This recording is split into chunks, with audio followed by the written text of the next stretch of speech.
Olá pessoal, eu sou o Túlio Teixeira Cota, sou aluno da Universidade Federal de Juiz de Fora, faço curso de licenciatura em computação pela Universidade Aberta do Brasil. Eu sou do Polo de Sete Lagoas e o objetivo dessa aula é apresentar um trabalho da disciplina de linguagem de programação sob a orientação do professor Edmar Wellington Oliveira, e o tema a ser tratado é tratamento de exceção em Java. Bom, antes de começar especificamente no código, vamos ver aqui alguns pontos chaves do tratamento de exceção em Java. Primeiramente, o que é uma exceção? Se a gente pega no contexto, se eu olhar, verificar no dicionário o que é uma exceção, a gente consegue identificar que é aquilo que acontece fora do fluxo normal de alguma coisa. Então é algo que vai acontecer, né, e já respondendo a segunda pergunta, no contexto de linguagem de programação, o que é uma exceção? É algo que pode acontecer e que não se esperava que acontecesse. Então, o nosso programa ele tem que estar preparado para fazer o tratamento desses problemas que podem ocorrer. Qual que é a importância disso? A importância, o tratamento de exceção é fundamental em qualquer programa a ser desenvolvido. Por quê? Um dos princípios aí que a gente tem em IHM, né, interface homem-máquina ou interação homem-computador, IHC, é dar o feedback, dar o devido feedback para o usuário. Então é importante que o usuário saiba o que está acontecendo na aplicação e saiba o que fazer, dar uma mensagem adequada, por que aconteceu o erro, e não simplesmente meu programa parar de executar de forma inesperada e não informar o usuário que isso aconteceu. Então, o tratamento de exceção é imprescindível para o usuário saber o que está acontecendo, o que ele fez de errado, ou o que aconteceu de errado, qual situação ocasionou aquele problema, para que ele possa não realizar isso novamente posteriormente, ou que ele possa aguardar, por exemplo, até que uma determinada situação possa voltar e não ocorrer mais essa exceção. Então é importantíssimo realizar o tratamento de exceções em qualquer programa. E a diferença entre exceção e erro, exceção é aquilo que é possível de tratar, né? Que o nosso programa ele pode capturar um determinado problema e pode ter uma ação, por exemplo, mostrar uma mensagem para capturar e dar uma mensagem adequada ou fazer um procedimento adequado para fazer o tratamento. Já o erro não, isso aí foge ao controle do sistema e não é possível então fazer um tratamento disso em tempo de execução. Bom, agora mais específico aí para o Java, nós temos algumas classificações importantes de serem tratadas aqui antes de a gente começar, antes de a gente iniciar aí no código. Nós temos aí basicamente duas classificações em Java, duas classificações maiores, que é a exception e a error, que eu falei anteriormente, o que é um exception e o que é um erro, falei a diferença entre os dois. E dentro de exception, eu tenho aí a checked exception, ou exceções verificadas, e eu tenho a unchecked exception, ou exceções não verificadas. As exceções verificadas são aquelas que obrigatoriamente eu estou forçando a fazer o tratamento, né? Então, quando eu falo que eu criei ou estou chamando um código que dispara uma exceção, pode disparar uma exceção verificada, obrigatoriamente eu tenho que fazer aquele tratamento no meu código que está chamando. A gente vai ficar mais claro isso quando a gente estiver visualizando o código Java. A unchecked exception é o contrário, é uma exceção não verificada, então eu não sou obrigado a tratá-la. Então existem vários casos e agora no próximo slide a gente vai ver hierarquia e aí vou mostrar onde que está cada uma delas. Então se a gente observar aqui a hierarquia, essa aqui é uma hierarquia básica, existem várias outras exceções aí no Java, mas se a gente observa aqui a hierarquia, eu tenho lá a classe principal de toda essa hierarquia é a throwable, e aí eu tenho, como eu falei anteriormente, essas duas classificações, a exception e a error.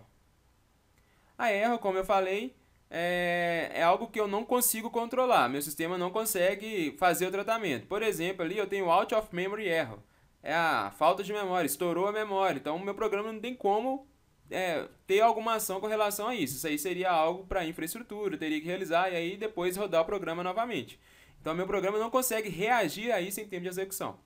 Já a exception, eu consigo fazer o tratamento de acordo com a categoria de exceção que está ocorrendo. E aí, se a gente continua analisando aqui a estrutura, eu tenho aí o runtime exception e aí o exception herdando de exception. Quem herda aí, aqui tem uma classificação importante. Se eu criar uma exceção herdando diretamente de exception, essa exceção minha ela é considerada uma checked exception, ou seja, uma exceção verificada. E se eu crio uma exceção herdando diretamente de runtime exception, ela é uma exceção não verificada, ou seja, o código que chamar esse bloco de código que está disparando a runtime exception não necessariamente tem que tratar a exceção. E aí alguns tipos de runtime exception que nós temos: class cast exception, que é quando eu tento fazer um cast de uma classe e essa classe é diferente, o tipo é diferente, ele vai disparar essa exceção. Array index out of bound exception, esse aí é para tratamento de vetor, arrays, né? O nome ali já está falando, que é o índice fora dos limites. Então, se eu tenho um vetor de 5 posições e tento acessar a posição 10, ele vai disparar essa exceção para mim. No pointer exception, traduzindo, é o ponteiro nulo. Então, é quando eu tento acessar uma instância ou uma referência que não está instanciada ainda. Na verdade, não é uma instância, né? É uma referência. Ou seja, não existe na memória o objeto ainda. Aí eu tento chamar um método, por exemplo, ele vai disparar o no pointer exception para mim. Nós temos aí também o input mistake exception. Essa exceção aí é quando eu, traduzindo também, né, incompatibilidade na entrada de dados. Por exemplo, na hora que eu dou um scanner e peço para ler um valor inteiro e o usuário informe um valor string, aí ele vai dar incompatibilidade na entrada de dados. Tem aí a arithmetic exception, que é para operações aritméticas, como por exemplo, se eu for fazer uma divisão por zero, não existe divisão por zero, então vai disparar essa exceção aí para mim. Bom, aqui é só um overview, uma introdução básica sobre exceções. E agora a gente vai ver no código. Vamos então à prática. Nós vamos ver no código como fazer a implementação. O objetivo aqui então agora é a gente ver como fazer o tratamento, como criar minha própria exceção, como delegar a responsabilidade de tratar a exceção para uma outra parte do meu código. E para isso, eu fiz aqui então uma estrutura bem simples. Já criei um ambiente aqui para a gente simplesmente analisar o código e ver como criar essa situação aqui de tratamento de exceção. Basicamente, eu tenho aqui a classe operação matemática, que tem dois métodos. Eu tenho o método resto divisão, que recebe dois parâmetros. O primeiro aqui é o inteiro, que é o dividendo, e o outro é o divisor. Então, eu vou realizar a divisão desse primeiro parâmetro pelo segundo parâmetro. Vou pegar o resto da divisão, observe aqui o mod, e vou simplesmente retornar isso aqui para o usuário. Bem simples a operação. A mesma coisa aqui eu tenho dividir, que também é bem simples. Só que ao invés de receber o inteiro, ele recebe um double e vai fazer a divisão e vai retornar então um valor completo, não só a parte inteira ou a parte referente ao resto da divisão. Ele vai me devolver o valor completo, já que se trata de dois valores double. Vamos analisar agora a outra classe. Eu tenho aqui teste operação matemática.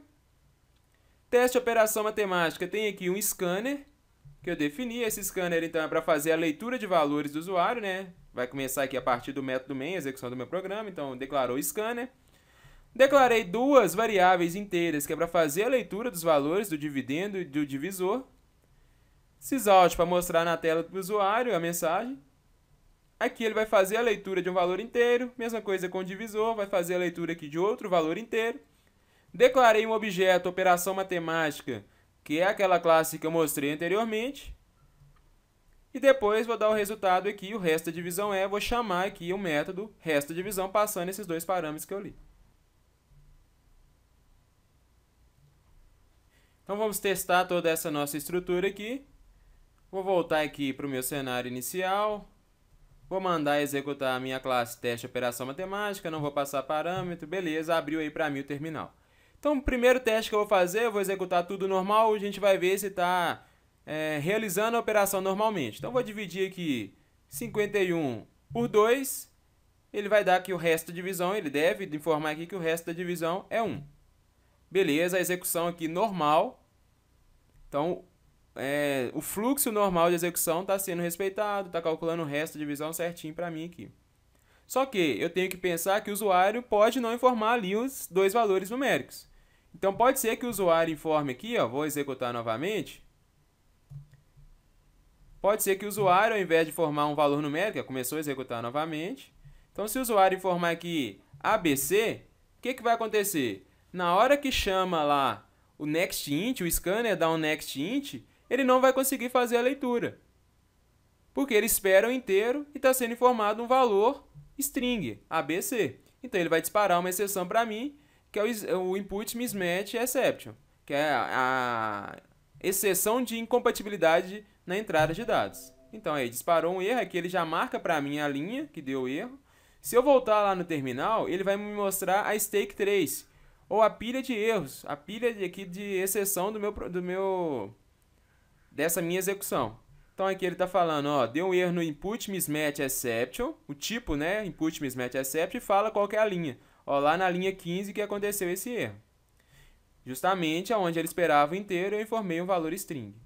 Então agora nós vamos fazer o tratamento disso. Ou seja, quando o usuário digitar algo que não seja um valor inteiro ali, meu programa deve informar para ele, deve dar uma mensagem para ele, ó, você precisa informar um valor numérico.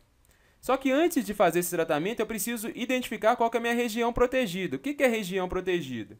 Vamos analisar aqui, ó. Se isso aqui não executar, ou seja, se eu não conseguir a informação do usuário de qual que é o dividendo, faz sentido eu solicitar para ele posteriormente qual que é o divisor? Não faz. Uma coisa é dependente da outra. Se eu não tiver o dividendo, eu nem preciso saber o divisor, porque eu não vou conseguir realizar a divisão. Da mesma forma, se eu não tiver um dos dois aqui em cima, nem o dividendo ou nem o divisor, não faz sentido eu dar sequência aqui na minha operação para calcular o resto da divisão. Então isso aqui tudo tem que ser uma operação atômica, tem que acontecer a todas essas operações. Então eu posso falar que isso aqui é a minha região protegida. É a região que eu tenho que fazer o tratamento de exceção, então vai compreender tudo isso aqui. Para fazer o tratamento de exceção, eu tenho um bloco de código no Java que chama try-catch. O catch é responsável por capturar N exceções que podem ocorrer aqui dentro da minha região protegida. Então, se aconteceu aqui o input mismatch exception, que a gente já viu que pode acontecer, eu tenho que definir aqui o input mismatch exception. Então, se acontecer em qualquer lugar aqui, por exemplo, aconteceu nessa linha o input mismatch exception, o fluxo de execução, a thread de execução, não executa mais nada que está aqui embaixo. Simplesmente transfere o fluxo para cá e começa a executar o que está aqui dentro. Então aqui eu vou dar uma mensagem de erro, ó. O valor informado é inválido. Então agora vai aparecer essa mensagem lá para o usuário, falando que o valor informado é inválido. Só vou mudar aqui para importar Java útil asterisco, porque o input mismatch está lá no Java útil também. Então vou compilar aqui minha classe. Aqui eu coloquei errado, é system de erro println, então vou compilar minha classe. Beleza, minha classe está compilada. Vamos executar lá novamente. Vou executar aqui de novo. Beleza, lá, pediu o informe dividendo. Vou informar novamente aqui um ABC. E agora ele deu aqui a mensagem para mim, ó. O valor informado é inválido. Se eu quisesse que aparecesse aqui mesmo para o usuário, eu poderia, ao invés de utilizar lá o erro, utilizar um system out mesmo. Aí vai aparecer no próprio fluxo lá para o usuário. Compilou. Vou executar aqui de novo. Informa aqui o dividendo. ABC. Olha lá. O usuário já vai ter a resposta aqui direto. Ó, o valor informado é inválido. Certo? E não continua a execução. Porque uma vez que ele entrou na exceção, ele não volta lá para a região protegida. Acabou aqui, então, me informou esse fluxo certinho. Só que aí agora eu tenho que pensar, pode ter mais algum problema no meu código? Vamos ver. Se eu executar aqui, informe dividendo. Vou colocar aqui o valor 15, informe divisor. Vou colocar o valor 0. Observe que o 15 é um valor inteiro e o 0 também é um valor inteiro. Então, ele não vai dar exceção de input mismatch exception, porque ele sabe, ele conseguiu ler dois valores inteiros. Porém, se eu mandar executar aqui, ó, observe que deu uma segunda exceção aqui para mim, que é a exceção arithmetic exception. Por quê? Não existe divisão por zero. Então, se eu volto lá no terminal, ele vai me mostrar aqui, ó, arithmetic exception, e está falando, não existe divisão por zero. Se eu vier aqui, ele vai me falar, o erro está acontecendo na hora que eu tento fazer essa divisão. Então, mais uma vez, eu preciso fazer o tratamento da exceção aqui agora. O tratamento da exceção, nesse caso, pode acontecer nesse bloco de código aqui, ou ele pode acontecer lá no meu teste de operação e colocar mais um catch aqui. Aqui existe, apesar de não ser necessário, mas já para explicar um novo conceito aqui de exceção, eu quero fazer o seguinte, ó, eu não quero que essa minha classe, que esse meu método trate a exceção diretamente. Eu quero que a responsabilidade de tratar a exceção seja de quem chamou o resto da divisão. É quem chamou o método. Então, ao invés de fazer um try catch aqui, eu posso falar assim, ó, delego a responsabilidade para tratar a exceção para quem chamou. Então, aqui eu vou colocar o arithmetic exception, certo? Aqui eu vou colocar a exceção que foi disparada aqui no terminal. Então, ali eu vou fazer o tratamento da arithmetic exception. Estou falando, quando eu coloco esse código, esse throws arithmetic exception, eu estou falando, quem chamar essa exceção, quem chamar esse método, o resto da divisão, é que vai ter que tratar esse erro aí para mim, tratar essa exceção aí para mim. Então, quem está chamando esse método é o teste de operação matemática aqui no método main. O problema pode acontecer aqui, quando eu chamo o resto da divisão. Então, eu posso inserir um novo catch aqui agora e falar que tem que tratar o arithmetic exception.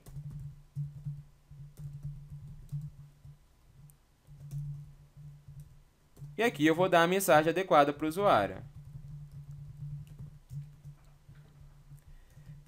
Não é possível realizar divisão por zero. Então, se eu executar meu programa novamente, vou colocar aqueles mesmos valores na entrada de dados.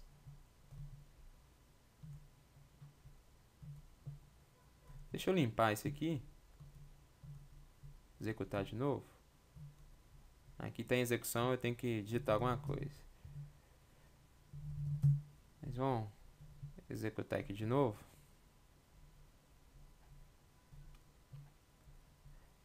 Informe o dividendo. Então, agora eu vou informar 15. Informe o divisor. Vou colocar o 0, que é aquela entrada que a gente tinha feito. Estava dando lá o arithmetic exception, só que agora eu estou fazendo o tratamento, então, ao invés de dar aquele erro aqui embaixo, ele está mostrando para o usuário, não é impossível realizar a divisão por zero. Dessa forma, o usuário consegue entender, então, qual que é o problema que está acontecendo no código, e com isso, na próxima vez que for executar, ele tem a possibilidade, então, de contornar esse erro aí. Uma outra informação importante aqui sobre tratamento de exceção, eu posso colocar quantas exceções eu quiser aqui. Né? Aí, o tipo específico que ocorrer nessa minha região protegida vai ser disparado e uma dessas regiões vai capturar essa exceção. E eu posso colocar uma última aqui, ó, que é aquela que nós vimos na hierarquia, que é a exceção, a classe mãe de todas. Ali nós temos uma relação de herança e essa aqui é a superclasse das outras exceções. Ou seja, se acontecer uma outra exceção aqui dentro que eu não previ antes, vai cair aqui para mim no exception. Então, não aconteceu nem o input mismatch exception, nem arithmetic exception. Então, fatalmente vai cair aqui no exception. Aí aqui eu vou dar uma mensagem de acontecer um erro inesperado, já que eu não sei que tipo de exceção é. Isso aqui é bem genérico, não é específico. Então, eu vou colocar aqui, ocorreu um erro inesperado. Se eu quiser, eu posso até aproveitar aqui e chamar aqui o getMessage desse objeto E que eu recebo aqui como parâmetro, que aí ele vai dar mais alguma informação dessa exceção. Eu poderia, em cada um desses erros que aconteceram aqui, eu poderia jogar isso para um log, então eu posso fazer N tipos de tratamentos diferentes. E um outro bloco que eu tenho em exceção é o finally. O finally, ele garante que algo vai ser executado para mim. Tudo que tiver compreendido aqui dentro do finally vai ser executado independente se aconteceu a exceção ou não. Ou seja, se eu conseguir realizar aqui com sucesso meu bloco de código, depois que ele fez tudo, ele vai lá no finally. Não, deu um erro. Aqui era o usuário informar um valor inteiro, ele informou um valor real. O que vai acontecer? Vai cair aqui no input mismatch exception, veio para cá. E depois vai lá no finally também. Então, aqui é uma região que sempre vai ser executada. Vou colocar aqui fim da divisão. Então, sempre ele vai chegar aqui e realizar esse código. Então, sempre vai mostrar essa mensagem aqui na tela. Então, vou compilar. Vou voltar lá para o ambiente. Vou executar isso aqui. Olha lá. Informe dividendo. Vou informar aqui 15 dividido por 3. Resto 0. E deu lá a mensagem. Fim da divisão. Agora eu vou forçar um erro aqui.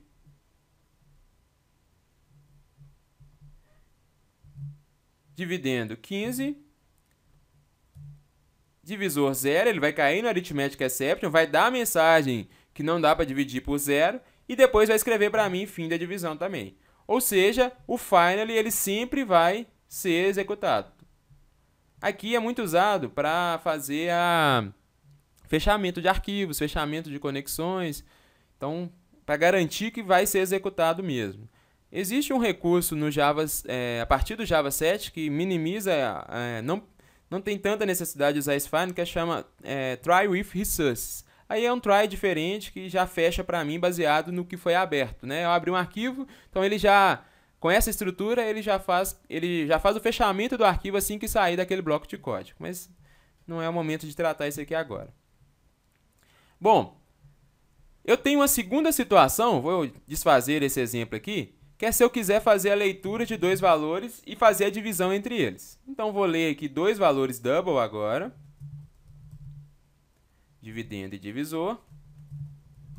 E aqui eu vou falar que o resto, né, o valor, o resultado da divisão é, e aqui não vai ser mais o método de divisão, o resto da divisão, mas sim o dividir. Aqui pode acontecer para mim o mismatch exception, mas o arithmetic exception, vamos ver se ele vai acontecer. Vou executar. Deixa eu ir lá no meu início aqui, vou executar aqui também, void main, beleza. Informe dividendo, vou colocar aqui que o dividendo é 15, o divisor é 2, beleza, colocou para mim que é 7,5, certinho. Vou executar novamente. A entrada de dados ABC. Beleza, colocou que o valor é inválido e depois o fim da divisão. Vou executar novamente. Dividendo 15, divisor 0. Olha só, ele não deu a mensagem que não é possível dividir por 0. Aqui ele retornou para mim um resultado infinity, ou not a number, n a n. Ele fala para mim, ó, não consigo fazer, eu não consigo calcular, mas ele não disparou uma exceção para mim.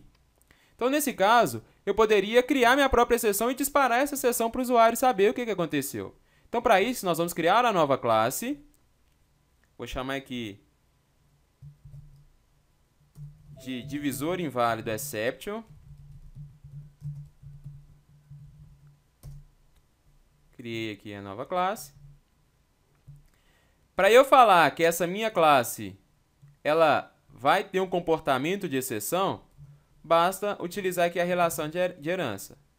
Extends exception. Então, estou falando que a minha classe ela é uma exceção. A partir de agora, eu vou ter, então, na minha aplicação, divisor exception, divisor inválido exception. Aqui, gente, é importante salientar o seguinte. Se eu herdo diretamente de exception, eu estou falando que a minha exceção ela é runtime exception. Ela não é runtime exception, ou seja, eu tenho que tratá-la. É aquela checked exception que a gente verificou. Obrigatoriamente eu tenho que tratar essa exceção, senão meu código vai dar erro, nem vai compilar. Então vamos deixar aqui primeiro como exception para a gente perceber esse tipo de erro e depois a gente muda ali para runtime exception que a gente vê que não é obrigatório tratar. Então aqui, ó, simplesmente poderia deixar dessa maneira, ou eu posso aqui sobrescrever um método getMessage, por exemplo, que é o mais utilizado, e aí sempre que disparar ele vai dar uma mensagem lá para o usuário. Divisor inválido. Beleza, vou compilar aqui, ok, está aqui minha exceção. Agora, quando que essa exceção tem que acontecer? Quando chegar aqui e o divisor for 0, ou, aqui no caso, se for 0. Então, eu vou fazer essa validação. Ó. Se divisor for igual a 0, o que vai acontecer? Eu preciso disparar, então esse método, esse bloco de código throw, ele dispara a exceção para mim. Então, ele vai disparar aqui o divisor inválido exception. Então, aqui eu estou forçando disparar essa exceção para mim. Vou compilar e aí nós vamos perceber que aconteceu um erro. Por quê? Está falando aqui, ó, que essa exceção ela deve ser tratada obrigatoriamente, porque eu coloquei lá herdando de exception apenas. Se eu tivesse aqui colocado herdando de runtime exception, vou compilar aqui, ok. Agora eu posso compilar a minha classe que estava dando erro. Observem que agora compilou sem problema. Que eu não sou obrigado, então, a fazer o tratamento. Se eu executar isso aqui, deixa eu compilar tudo. Se eu executar isso aqui, ó, vou mandar aqui, vou informar o valor 15, vou informar aqui o valor 0, ó. Ocorreu um erro inesperado. Então, ele já não fez mais aquela operação lá que estava dando infinity. Aconteceu um erro inesperado porque eu não fiz o tratamento lá, então ele caiu lá na exception para mim. Então, aqui, ó, no meu teste de operação, eu poderia criar um outro catch, que seria o catch aí do divisor inválido exception, e dar uma mensagem aqui adequada para o usuário. Posso até aproveitar aquele getMessage que eu coloquei lá. Então, simplesmente vou dar aqui o getMessage, que ele vai mostrar lá para o usuário divisor inválido. Compilar.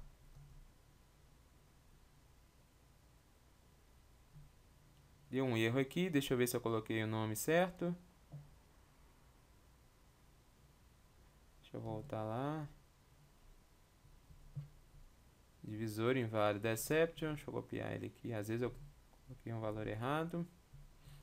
Um nome errado, né?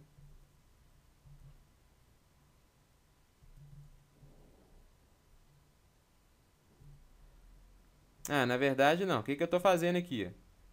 Eu estou colocando isso aqui depois do exception. Eu não posso colocar nada depois do exception. Por quê? À medida que acontece uma exceção, ele vai verificando um por um.